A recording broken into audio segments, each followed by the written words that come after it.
you, I think that the kind of education my kids got agree here totally. is beautiful, and you can They tell. were, because the kids were on a maturity level that made it easy for them to learn if they wanted to. That kid probably had some dyslexia. And those there are many kids in the public schools. Looks a bit run down. You could say, oh, I'm reflecting in the picture, so I can't. Well, I show in the picture. You can see me. I can't see the school. You know, see these are our shoe racks. And remember on muddy days when they just get filthy with mud, and then of course all the kids cleaned the school, which I thought was wonderful. Like, Maybe we could we thought that was wonderful too. Racks back. The cleaning part was really great. Yeah, terrific. We put all the kids went there, and I stayed there with them 4 to 8. But then my second year I was Who's Sam? me. You're Sam. So are you. Huh? Did they ever call you Sam? No. The gym was actually nice. I love the gym. You know, this school was built in 1800s, and you know what?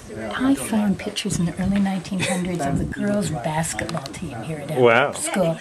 And you know, in those days, they let girls play sports. In the early 1900s, there were girls' basketball teams. They were competitive, and then they took all that away. Just like there were girls, female rodeo riders around here, and then they took that away from them, too. Classes, and we had dances in there, too. You know, they may have had a Head Start here after that. Makes sense. It's owned by the Wasco County School District, and I bundled up all of our school files, and Fred from the Dalles came and got them. And he even referred me for my job in Portland, otherwise I never would have gotten That's it. cool. What a neat effect. You can send that on the internet too, can't you? Yeah, I don't, it's not my camera. A friend of mine let me use it because he thought it would be interesting for me to film this stuff.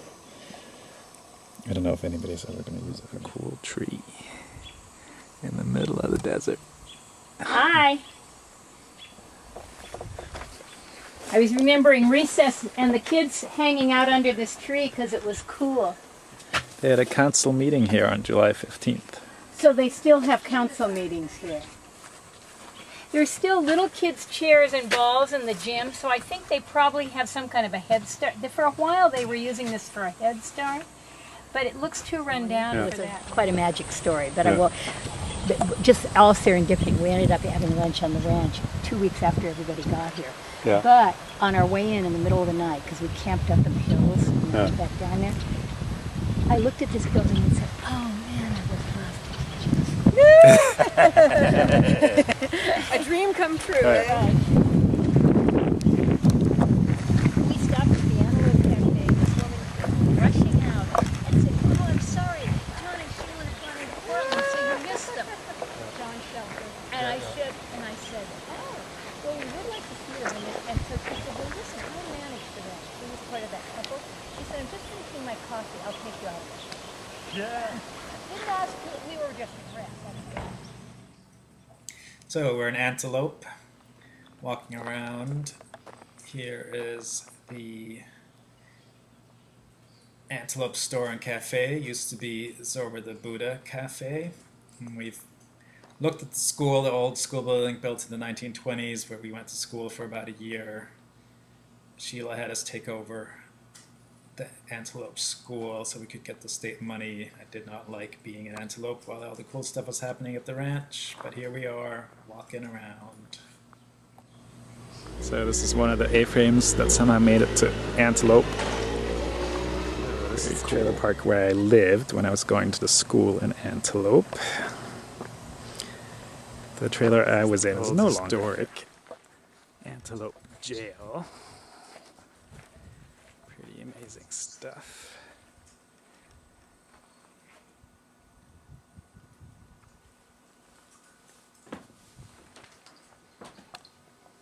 So in the next clip, we're going to see a shot of the old Antelope Saloon.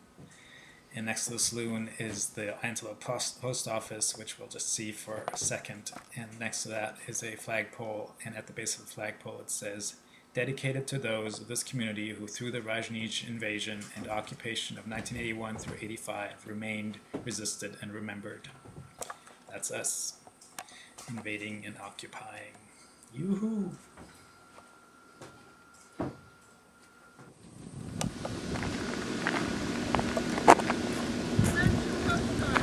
Uh-oh.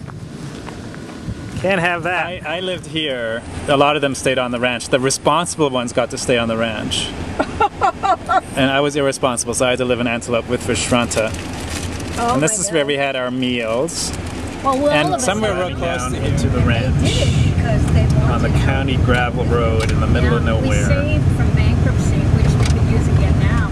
A man you'd have a factory home place in Albany. That's how we found out where it was 2 weeks after people got here. Because a friend of mine from Salem, Chicago, who since died of life, she heard that and then I went into Antelope with the kids about once a week with Max and the twins. Can you slow down as we come around here? Just go a little further. This is my favorite place, the top of the ranch, or whatever it is. This I love this here is the one that Sheila saw. Well, she's not the only one that saw it. No, I mean I saw it too, but this is where she fell in love with it. It says somewhere. Yeah, I fell in love with it here when I saw this. I know that. That's my spot. This is a beautiful place. When I saw this, my heart just tumbled head over heels. First time we came up here. Really see it, but there's warehouses that I built, that I helped build right here in 1983 in the summer. And there's a school bus. And that's where we were supposed to have the head of the city. Was evidently, at one point, that was going to be the city center. That was in our original urban planning boundary. That was the city, going to be the city hall and a lot of city services up there, and that's as far as we go.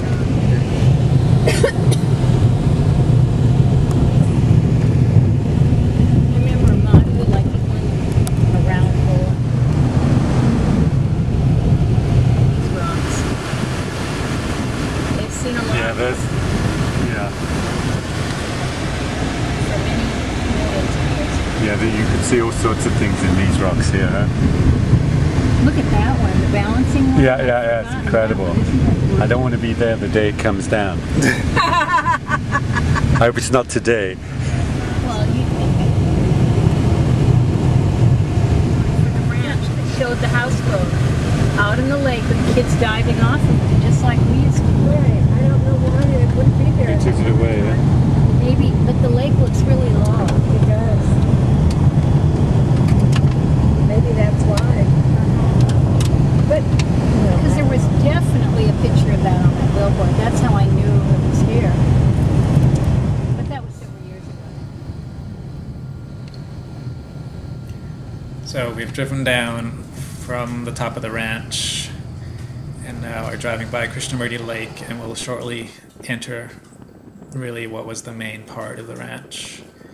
And then we'll drive on the county road past the old ranch house and the mall and the shops and stuff. And we'll drive all the way past Zarathustra to where Pythagoras was. We'll drive back and, check in at the office and get a tour.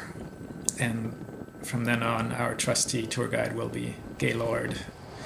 He was awesome. Washington? Maybe That's his name. The guy who's...